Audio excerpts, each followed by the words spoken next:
Hi all, this is going to be your last week in this class. We're not learning any more new modules. This last week is solely for you to catch up on your social psychology paper. I think a week is enough for you to write it.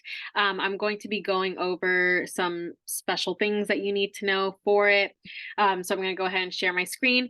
So right this over here is the research paper rubric for your social psych, right? This class. It is going to be under the module for week 12, I believe. So it's going to be, it opens up sooner than later. So you'll be able to see it. So that last week, all late assignments are going to be due anyway before that. So this last week, use it to just focus on your paper.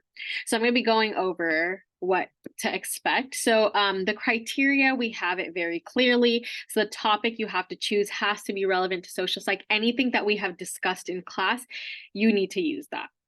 Anything from prejudice, attraction, right? I have like a list down here: discrimination, homophobia, sexism, racism, social cognition, person perception, attitudes, social controls, cults, persuasions, propaganda, marketing, romance, love, nonverbal communication, and so pro-social behavior. Whatever modules we have gone over and you found it interesting, you need to choose one of those.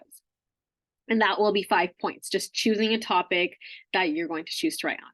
Now, you have to do some research on this topic that is chosen, right? So it says student includes proper research on topics, background, and explanation. This would just be you explaining what things are, right? So for, let's say you choose cognitive dissonance. You say, hey, cognitive dissonance is when a person holds two conflicting beliefs, right? It's that discomfort feeling that happens. It's just you going through those modules and explaining everything, right? Just basically copying and pasting it, making it your own, right? Writing it words down. I basically need to see that you are understanding it, that you didn't just copy and paste it, but you're explaining it a little bit more, maybe giving some examples, right? So that's where the second part comes in, right? It shows the student shows adequate and clear understanding of the topic. If I think that you're just copying and pasting and you're not understanding it, you will get like a 5 or a 0 out of 10 for that.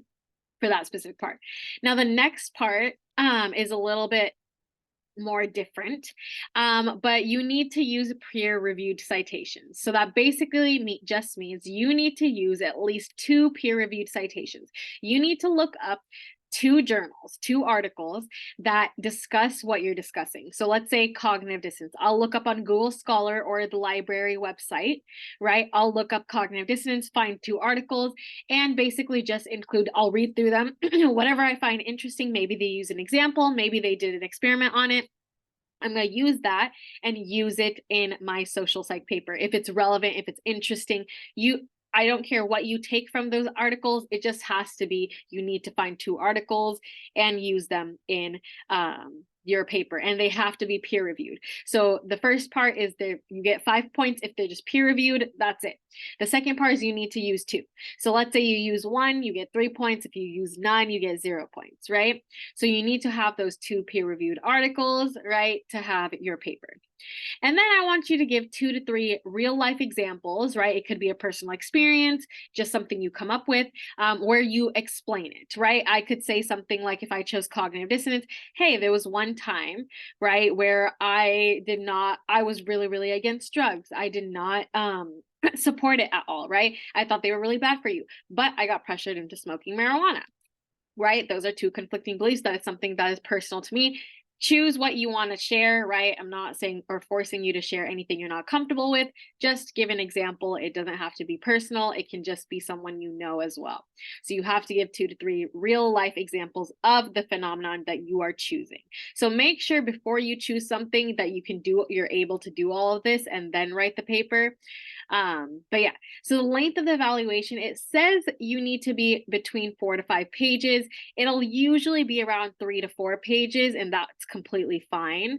I know it says 4 to 5, but I'm a little bit more lenient on the length of the evaluation. If you have everything, right, in your paper that you need to, and it's like 2 or 3 pages, I'm fine with that. So I'm a little bit more lenient towards that. But spelling, grammar, and punctuation, you do need to have that on check, right? Just run it through Grammarly, run it through spelling check, and you should be fine. So that is what I expect from your social psych paper. You need to get on that. And so I am releasing this module a little bit earlier, right?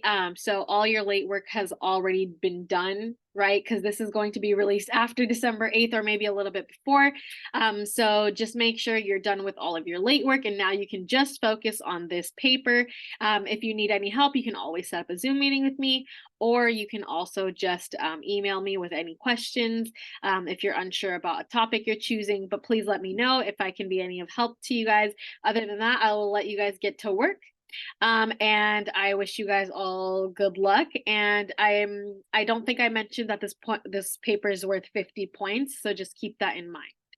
So yeah, I'll let you guys get to work, and good luck.